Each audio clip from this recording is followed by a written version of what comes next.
Camera number 208 of 365 is this Braun Paxette. It's a totally manual camera, a rangefinder camera, which is built in. And what's so nice about it is that the lenses can be swapped out.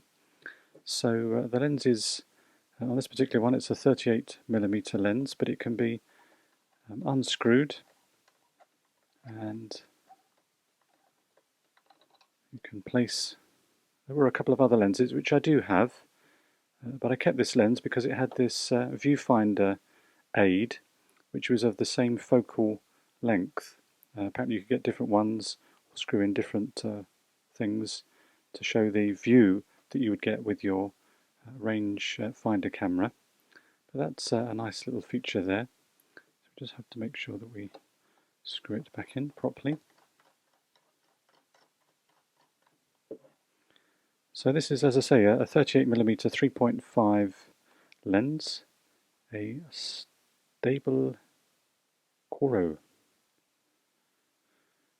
So going from the outside, we focus, and actually before that we focus, we change our aperture, of course, so we can move our aperture from f22.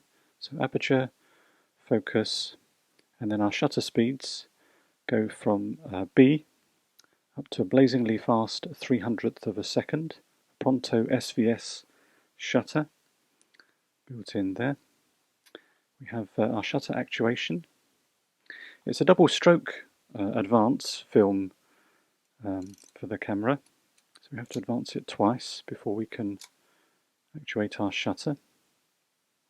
On the left hand side we have a film memo and our film rewind, which is pulled up and then we rewind our film in. It's sad that you can't see the film going through, because I must confess I was a bit sceptical whether the film was going on. It took a couple of efforts to put the film on. Maybe I'll show you why. To put the film in, we have to take the whole back off, and we unscrew the collar around the tripod mount, and then we slide it off.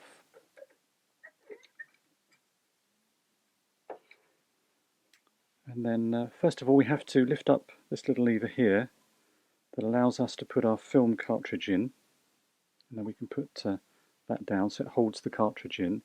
We then have to lift this plate that keeps the film flat, feed it across, along making sure that the sprocket holes correspond to the cog there that advances the film, and then we fit it through the film advance, and then so when we advance our film you can see the mechanism working there. It's quite stiff, but it's not an unpleasant experience.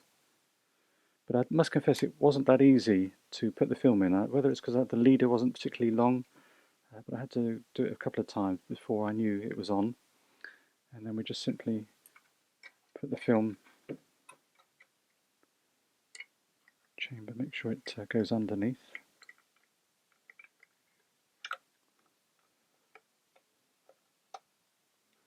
And then we lock the door, as it were, with the mechanism there.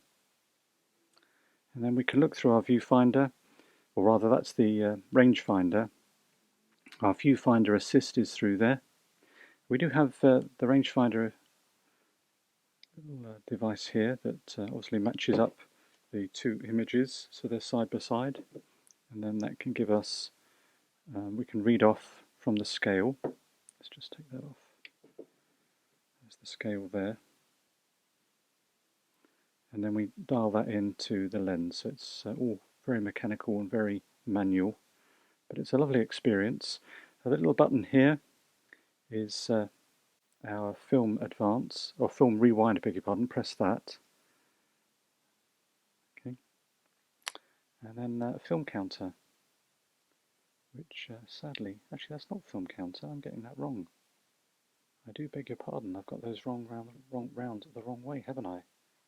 That's the film counter there. That's the rangefinder. So I am corrected. Rangefinder right, the middle one is the film counter. So correct myself there. Okay, very quite a substantial camera, quite heavy, but a real joy to use, I must say. Nice and easy to use, and it is a bit of a talking point when people see it. But, so that's a very nice experience. So that is camera number 208 of 365.